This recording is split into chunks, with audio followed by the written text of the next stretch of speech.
नमस्कार दोस्तों, आप सभी का फिजिक्स व S L Beniwal YouTube channel पे हार्दिक स्वागत अभिनंदन। हम पढ़ रहे हैं बीएससी फर्स्ट ईयर की फर्स्ट यूनिट मैथमेटिकल फिजिक्स की सेकंड बुक की।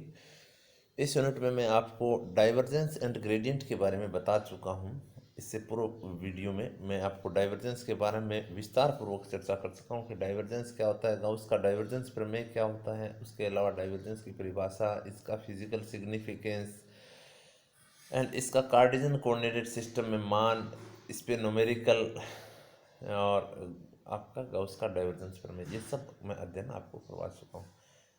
अब हम लेते हैं एक नया टॉपिक, करल के बारे में पढ़ेंगे। क्या पढ़ेंगे? करल के बारे में। करल को पढ़ने से पूर्व हमें line integral of A vector field यानी सदिश क्षेत्र का रेखा समाकलन हमें पता होना चाहिए कि सदिश क्षेत्र का रेखा समाकलन क्या होता है।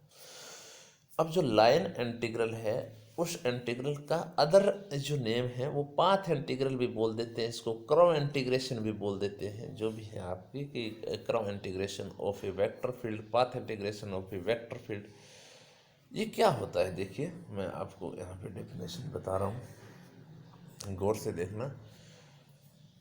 कोई भी कंटिन्यूस वेक्टर फील्ड है, कोई भी कंटिन्यूस वेक्टर फील्ड है यानी सतत सदिश है, कोई भी गिवन डायरेक्शन है, उस डायरेक्शन में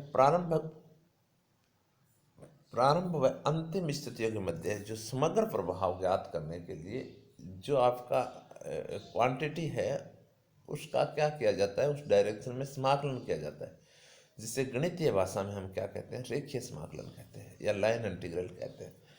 कोई भी कंटिन्यूस वेक्टर है तो किसी भी गिवन डायरेक्शन में प्रारंभिक और अंतिम दिशा, प्रारंभिक और आपका इनिशियल एंड फाइनल जो पोजीशन है उसके समग्र प्रभाव को ज्ञात करने के लिए उस राशि का समाकलन किया जाता है। उसे क्या कहते हैं? लाइन इंटीग्रल कहते हैं। अभी देखिए मैं आपको बताता हूँ। मैंने आपको बताया कोई सतत सदिश है, मैंने सदिश लिया कोई ए सदिश ले लिया, ए सदिश है जिसको हम कोई भी वेक्टर फील्ड है उसको हम किससे रिप्रेजेंट करते हैं? लाइन से रिप्रेजेंट करते हैं। ये मैंने एक वेक्टर फील्ड लिया ए, ये वेक्टर फील्ड ए ले लिया।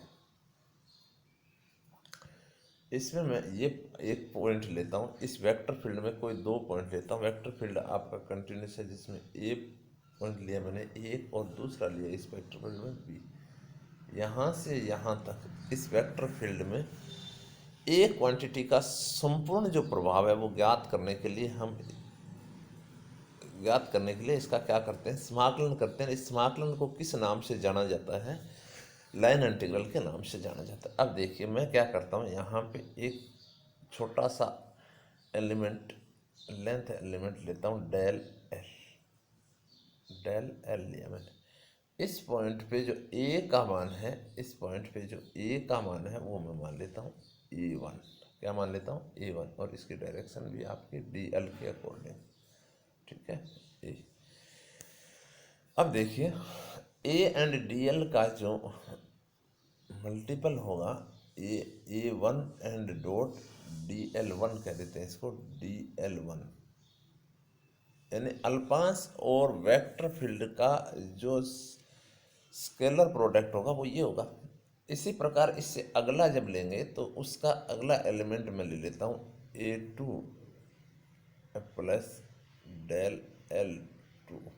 ओके, इसी प्रकार ए पॉइंट से आप क्या जाएंगे? बी पॉइंट तक जाएंगे। तो ये आपके vector field, sorry, scalar product होगा। तो ए से बी तक अगर आपको इसका स्केलर फील्ड ज्ञात करना है तो आप क्या करेंगे? सभी का योग करेंगे। तो योग करेंगे तो आपके पास क्या आएगा? आपके पास आएगा A one dot del L one plus A two dot del L two और प्लस हमने डेफिनेशन में बताया कि वेक्टर फील्ड एक कंटिन्यूस है। अगर कंटिन्यूस है तो इस योग को अगर आप आई के पदों में लिखें तो A I vector dot del L I vector. अब देखिए अगर कंटिन्यूस फील्ड है and del L tends to zero है, डेल एल जो एलिमेंट है ये किसकी ओर अग्रसर है? जीरो की ओर अग्रसर है। तो ये कंटिन्यूस फील्ड किस में बदल जाएगा, समाकलन में बदल जाएगा। कहाँ से कहाँ तक समाकलन है, ए से कहाँ तक, बी तक, और ए डॉट क्या हो जाएगा, डी एल हो जाएगा। ए डॉट क्या हो जाएगा, डी एल हो जाएगा। इस ए डॉट डी एल को क्या कहते हैं हम, लाइन इंटीग्रल या पाथ इंटीग्रल या कर्व इंटीग्रल कहा जाता है। देखिए क्या लिखा है मैंने, जो आपने कोई भी वेक्टर फील्ड लिया, उस वेक्टर फील्ड में आपने एक पाथ का चुनाव किया ए बी, और उस ए बी पाथ को एलिमेंट्स में आपने डिवाइड कर लिया। आपने ये कहा कि एक अल्पांश अदिश, एक अल्पांश व अदिश क्षेत्र का जो गुणा था वो क्या है, आप बस ए डॉट डी आर आया, मैंने यहाँ डी आर लिखा है, इस पर कोई दिक्कत नहीं। अब P से Q तक अगर आप स्केलर मल्टीप्लिकेशन करें तो आपके पास A I dot D R I आ जाएगा, सिग्मा यहाँ पे आ जाएगा। और अगर कंटिन्यूस फील्ड है तो जो आपका सिग्मा है वो किस में बदल जाएगा, इंटीग्रल में बदल जाएगा, तो ए डॉट डी आर आ जाएगा। अब देखिए दूसरे तरीके से मैंने परिभाषा यहाँ लिखी है। संपूर्ण पाथ के लिए अगर आप सदिश क्षेत्र व जो एलिमेंट है उसका अदिश गुणनफल के समाकलन को क्या कहते हैं, सदिश क्षेत्र का रेखा समाकलन कहते हैं। अब अगर ये रेखा समाकलन बंद पथ के लिए हो तो बंद पथ के लिए इस प्रकार से रिप्रेजेंट किया जाता है, बंद पथ के लिए इस प्रकार से रिप्रेजेंट किया जाता है, क्लोज्ड पाथ के लिए तो इसको परिसंचरण या सर्कुलेशन क्या नाम देते हैं, सर्कुलेशन, सर्कुलेशन, सर्कुलेशन या पर हिंदी में इसको परिसंचरण कहते हैं। तो पाथ इंटीग्रल क्या होता है, सर्कुलेशन क्या होता है, लाइन इंटीग्रल, कर्व इंटीग्रल इसके अदर नेम हैं। तो ये आपके छोटे प्रश्न में आएगा कि रेखीय समाकलन को परिभाषित कीजिए, तो आप क्या परिभाषा लिखेंगे कि कोई भी सदिश क्षेत्र है, उस सदिश क्षेत्र में दो बिंदुओं तक उस सदिश क्षेत्र का किसके साथ, एलिमेंट्स यानी अल्पांश के साथ अदिश गुणनफल है, उसको हम क्या कहते हैं, या संपूर्ण प्रभाव की विवेचना करने के लिए किया गया जो समाकलन होता है, उस समाकलन को हम पाथ इंटीग्रल या फिर लाइन इंटीग्रल या कर्व इंटीग्रेशन के नाम से जानते हैं। और अगर आपका पाथ क्या है, पाथ अगर आपका बंद है तो उसे किस नाम से जानते हैं, परिसंचरण या सर्कुलेशन के नाम से जानते हैं। ओके, इसका फिजिकल सिग्निफिकेंस देखिए, फिजिकल सिग्निफिकेंस, आपने जो वेक्टर फील्ड लिया, यहाँ पे वेक्टर फील्ड लिया ए, ये आपने एक वेक्टर फील्ड लिया ए वेक्टर फील्ड लिया, ये पॉइंट एक पाथ का चुनाव किया यहाँ पे ए से बी पाथ का चुनाव किया, ए से बी पे आपने इस पाथ का चुनाव किया। आप इस पाथ से भी जा सकते हैं, इस पाथ से भी जा सकते हैं, यानी ए से बी तक पहुँचने के कितने तरीके हैं, अनंत तरीके हैं। ए से बी तक पहुंचने के कितने तरीके हैं, अनंत तरीके हैं। तो इसका मतलब जो पाथ इंटीग्रल का जो मान है उसके वैल्यूज भी क्या आ सकते हैं, अनंत आ सकते हैं। कितने आ सकते हैं, अनंत आ सकते हैं।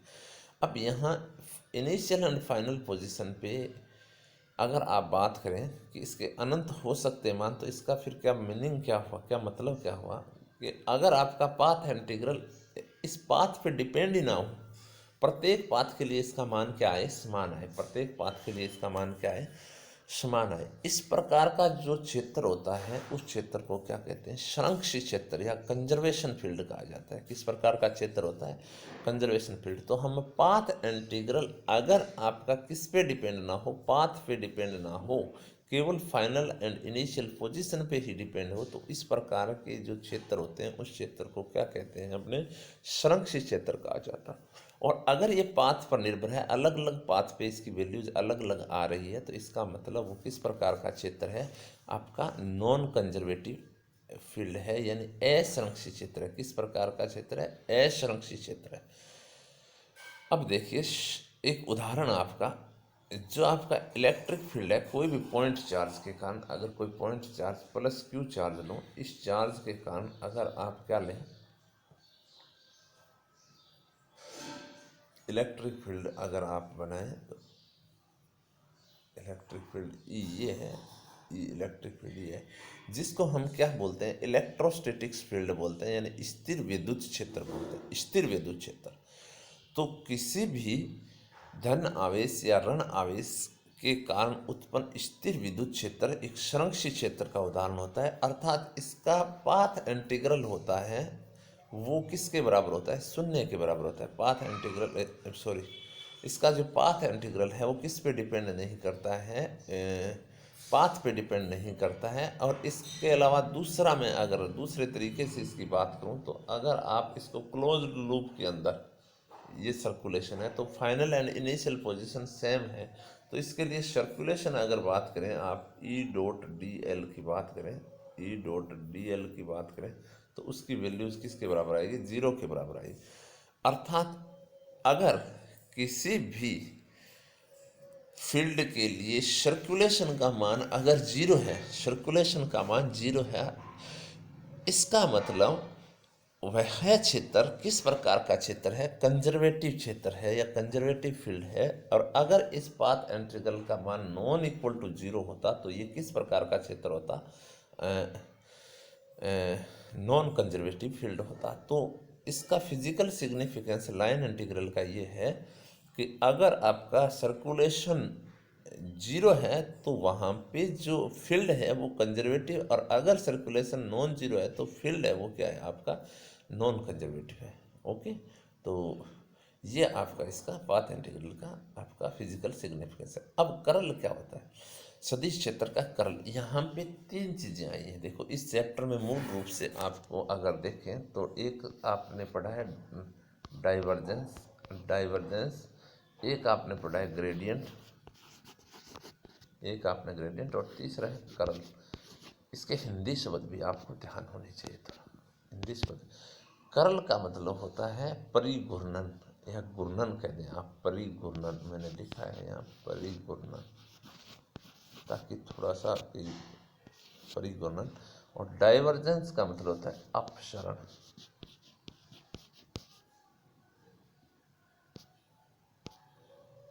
अपसरण। और ग्रेडियंट का मतलब होता है आपका डायरेक्शनल डेरिवेटिव को क्या कहेंगे आप, दिशात्मक, दिशात्मक अवकलज, दिशात्मक। ओके, अब देखिए ग्रेडियंट क्या बताता है, क्योंकि विद्यार्थी पढ़ लेते हैं यूनिट को, जब आप उसको उपयोग में ना ले इसको तो फिर कोई मतलब नहीं निकलता उसका। तो कर्ल मैं पढ़ाऊंगा, अभी पढ़ाया नहीं है घूर्णन। कर्ल का मतलब आपका कोई भी, कर्ल किसका लिया जाएगा, एक वेक्टर फील्ड का। तो वेक्टर फील्ड का अगर कर्ल है इसका मतलब वहाँ पे घूर्णन मौजूद है, यानी वो जो आपका वेक्टर फील्ड है वो घूर्णन कर रहा है, वहाँ पे रोटेशन हो रहा है। अपसरण, डाइवर्जेंस का मतलब है कि फ्लक्स आपका किस प्रकार का है, बाहर निकल रहा है, अंदर आ रहा है या जीरो है।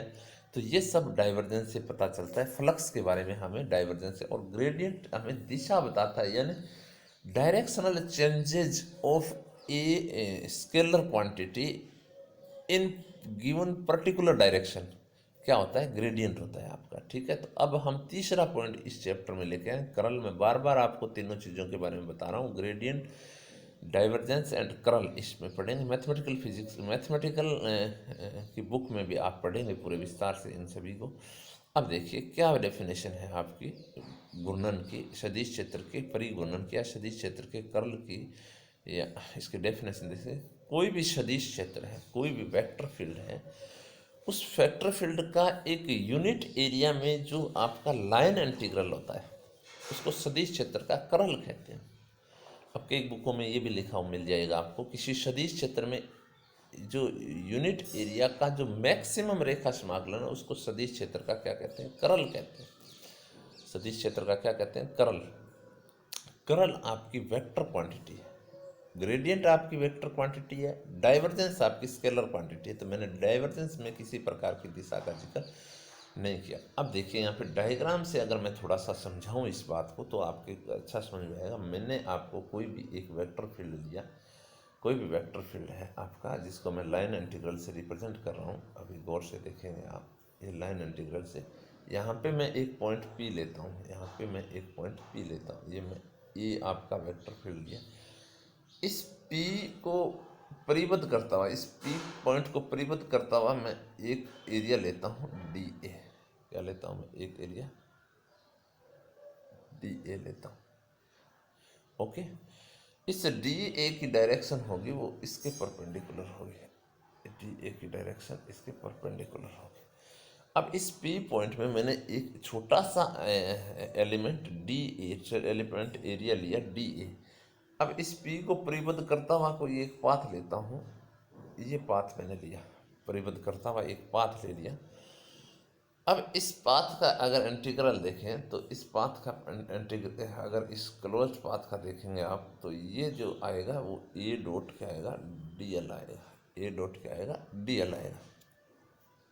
ओके, अब आपने यहाँ पे जो एरिया लिया डी ए, वो अगर आपका area limit D A tends to 0, ठीक है, ये लगा देंगे। ये एक यूनिट एरिया के लिए अगर ये बात करें पाथ इंटीग्रल का मान, इसका मान क्या होना चाहिए, इसका मान होना चाहिए मैक्सिमम, इसका मान होना चाहिए मैक्सिमम। तो ये किसके बराबर आएगा, ये बराबर आएगा कर्ल ऑफ ए। ये वेक्टर क्वांटिटी है तो मैं यहाँ पे भी मोड लगाऊंगा। डायरेक्शन की बात मैं अभी करूँगा कि डायरेक्शन इसकी क्या होती है। तो कर mod of curl A equal to क्या आएगा कि जो आपका लाइन इंटीग्रल है या पाथ जो इंटीग्रल है या सर्कुलेशन है वो मैक्सिमम हो, वेक्टर क्वांटिटी का सर्कुलेशन मैक्सिमम हो फॉर यूनिट एरिया के लिए, वो क्या होता है, कर्ल होता है। Maximum circulation of a unit area is called curl of A vector quantity A. Okay, तो ये आपका कर्ल है जिसको आपने परिघूर्णन नाम दिया है। अब मैंने एन कैप डायरेक्शन लगाई, अब मैं डायरेक्शन समझाऊंगा आपको। मैंने आपको यहाँ पे अभी जो डायग्राम बनाया उस डायग्राम में मैंने क्या दिया, ये आपका क्या है, एक